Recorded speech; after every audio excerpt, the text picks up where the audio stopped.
Welcome back to the Horse Racing Network for day 4 of our Cheltenham Festival preview with me, Izzy Phillips, and with racing broadcaster and journalist Paul Alster. Paul, if you're still going good at this point, I think you're doing well for day 4 of the festival.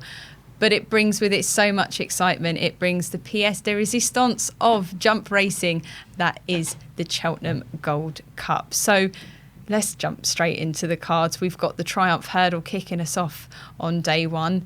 Lots and lots of talk about this race following press tours at Nicky Henderson's. You've got very exciting horses in here with the likes of Lulamba, Palladium, who he thinks is apparently not too far away in ability. And then money is coming for East India Dock as well. So what do you make of this market, Paul?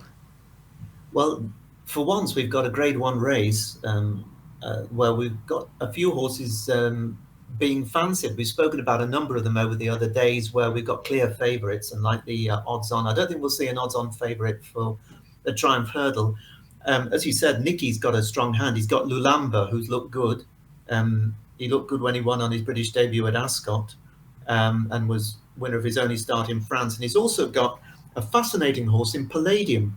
And Palladium, of course, is the German Derby winner. So, and he's an entire, he's a colt, which is unusual to see colts taking part in jump racing. But as we know, you can have some very good ones. Alderbrook, of course, being one that some may recall, a great champion hurdler who went on to be a stallion. And Palladium could potentially go that way. But when I saw Nicky Henderson speaking about this race, he seemed to have his eye more on Palladium for Royal Ascot than he did for Cheltenham, actually. But I think Palladium is a very interesting horse, and East India Dock has done absolutely nothing wrong for James Owen. He's put them, very much on the map, together with a few other horses that have gone very well for him. I think there's a lot of value in this race. I think there's one or two horses that could start off at decent prices. There's an Irish Grade 1 from the Dublin Racing Festival, in which Hello Neighbour was a winner, and I think he's a horse that has got a lot of ability for Gavin Cromwell. And there's a horse called Lady Vega Allen that was third to Hello Neighbour that didn't get the best of the runs that day, and I wouldn't be surprised to see that one running big for Willie Mullins. But the one that I think that could run much better than its likely odds will indicate is, again, Joseph O'Brien's horse, Galileo Dam. I'm expecting him to have a really good festival. She was only beaten less than a length in the Grade 1 last time. And again, things didn't go quite right for her. And she's got a touch of class, rated 96 on the flat. So I would not be surprised to see Galileo Dam run quite well at a nice price. Yeah, and she'll get her allowance here as well, which is another sort of added bonus. So quite an exciting one. I'll probably be sticking with Lulamba. I was just so taken with him on his performance.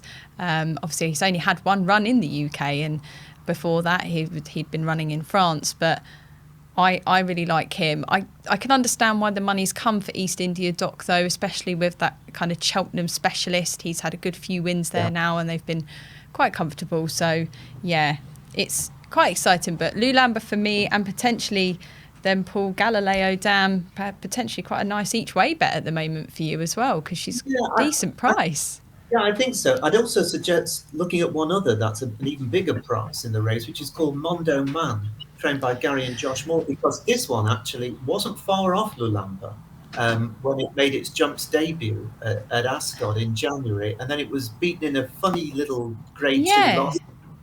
And it's a horse that's very classy on the flat. It was fourth in the was it the Hardwick Stakes? No, the King Edward VII Stakes at Royal Ascot last year, Group 2. And this is a horse who could well outrun his odds if things fall right for him. I'm sure he's better than he's shown so far, because he's been a little bit keen in his racing. Yeah, he took a huge pull, didn't he, at the start of his last race at Kempton, so we've got to be forgiving him for that. But, as you say, prior to that, he'd had some quite impressive form. Right. From the Triumph Hurdle, we're going to move on, and we're going to take a little look at the Albert Bartlett. Now, I've got a vested interest in this one, Paul. Don't know if you know, but I have a small share. in Wendigo, who was second in that Challow hurdle to the New Lion. So I'll let you take it away, and then I'll wax lyrical about how excited I am to have a runner at Cheltenham. Well, first of all, it must be a thrill, having a runner at Cheltenham. Something I never had, that's for sure. So I wish you the best of luck. We'll come to Wendigo in due course. But this, for a Grade 1, is the most open Grade 1 of the meeting, because at the moment they're betting about 4-1, 9-2 the field. So this is up for grabs. And I think the Yellow Clay is the horse that is the current favourite. And he's done absolutely nothing wrong. He's won all 4 starts this season, and he was impressive when he won last time out. But this is a horse that hasn't gone beyond the 2.5. I think he did win one round down Royal, a maiden hurdle over 2 3/4. But his stamina is not assured. So, we'll have to see. But the horse that caught my eye early on is a horse of Henry de Bromhead's called the Big Westerner, who won a Grade 2 at Limerick over nearly 3 miles. And he just looked like a proper horse to me, and a real proper galloper, and that's what you need to come up the hill. So he's a horse I'd be interested in. There was also a French horse called Jet Blue, who had beaten Western Knight over the course and distance at the December meeting, and that form's pretty strong. So those will be 2 to throw into the mix. But let's hear about Wendigo, and tell us why you're hoping he's going to give you a bit of a shout. Well, when you look at that Challow hurdle, and I've going to be honest here, I've never cheered so loudly for a horse to get second. The New Lion won it pulling a cart. He looked absolutely immense, and it was obviously so exciting for the Yateses at the time who owned him. Obviously, he's been bought by JP McManus since. And I was watching the Challow in the living room with Dad, and I've got to be honest, Wendigo was sort of at the back of the telly at one point. He didn't look as if he was particularly enjoying it. And then we kind of got to the point where Dad goes, he's getting a bit closer, I think. I was thinking, no, Dad, I think you're right. I think he is. He's running on. And we were cheering him and roaring him on. And Gavin Sheehan just absolutely brought him beautifully, into second. And I think that from that point we realised perhaps got a little bit of a stayer on our hands here. And, the Wendigo group chat that Racing Club set up was all popping off, and everyone was so excited. And, I think it's been the plan to go to the Albert Bartlett pretty much from the outset. So this is a really targeted training performance by Jamie Snowden. I know he quite fancies his chances. So we're all very, very excited and very hopeful, and just hope that Wendigo runs well and obviously comes home safe, but genuinely could have a chance of winning this. Yeah, well, I really hope he runs well for you, and there's no reason why he won't, because his run at Newbury was a cracker, and he certainly stays. And for those that are wanting to have a bet on him, you can bet each way. I'm sure plenty of bookmakers there should be enough runners hopefully to bet 4 places as well. I mean, if he manages to finish in the first 4, it'll be a terrific thrill, I'm sure. And if he's got a shout going to the last, I wish you the best of luck. I think I'll be crying, Paul. If he's got a shout coming into the last, I think I'll be in tears. Of course. No, it'll be a thrill just to be there, I'm sure, to be part of it. And then to have one hopefully run well will be amazing for you. So good luck with that.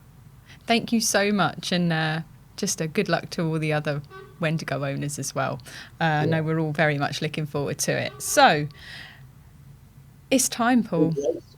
It's time for the big one.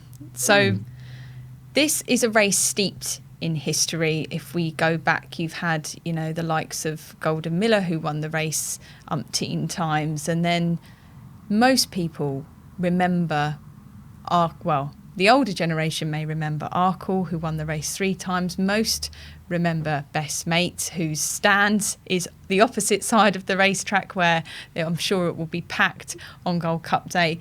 And we've got another horse going for that same three-peat, and that is none other than Galopin de Champs. He heads the field here, and I've got to be honest, Paul, I do think he's got others running scared. There are people obviously taking their place and others that are quite hopeful, but I can't see outside of Galopin de Champs at the moment for the Gold Cup. But lining up also, we've got the likes of potentially Banbridge, they're leaning towards him definitely taking his place in this, and I've got to say I do agree. He's a King George winner, and I therefore think should run in the Gold Cup. Obviously, we've discussed that Factor File still holds an entry, but likely to go elsewhere. But you've got in here, Grey Dawning, they've already said, holds an entry, but likely to target Aintree. So then you're looking at the likes of L'Empresse, who, in my opinion, hasn't been super impressive this season. Obviously, a little bit of an issue last time at Ascot and struggling to get in front of Stage Star on trials day.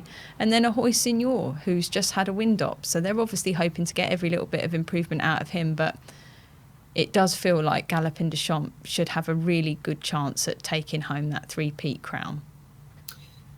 I think it'll be a shock if he doesn't win. He's a terrific horse. He's a really top-class chaser, and they don't come along very often. We have very good horses win the Gold Cup, and we don't have many, superstars. And Galopin Des Champs is definitely a superstar in this particular sport, as well as being a very handsome and really impressive-looking horse. He is a real oil painting, isn't he? He's got a terrific engine, and he's a very good jumper, and he's got a lot of class. So he's going to be very hard to beat. And the race could very easily fall apart. We could have a small field for the Gold Cup because he could scare a lot of them off. But as I've said earlier, you should never be afraid of the one horse because things go wrong. And we only have to look back a season or two to Galopin Des Champs coming down to the last, I think, was it? Oh, no. 12 Paul. Clear. I know. Now, he probably learnt his lesson. That was probably the best thing that ever happened to the horse that day because he did put in the odd sloppy jump up till then. Since then, he's been an immaculate jumper. Yeah. And I can't see it happening. I just can't see him being beaten as long as he gets around in one piece. And as you said, there are question marks about so many of the others. It isn't a deep race this year. And if I were to suggest one horse to run well, it's a horse that may not even run in this race. I'll explain. There's a horse in the race trained by Henry de Bronhead called Jungle Boogie. And Jungle Boogie is a terrifically talented horse. Now, people will look at it and see he's 11 years old and, his best days must be behind him. But amazingly, I think he's only had 7 runs in his life. And this horse finished 6th in last year's Gold Cup after making a mistake 3 out that would have stopped a lot of other horses.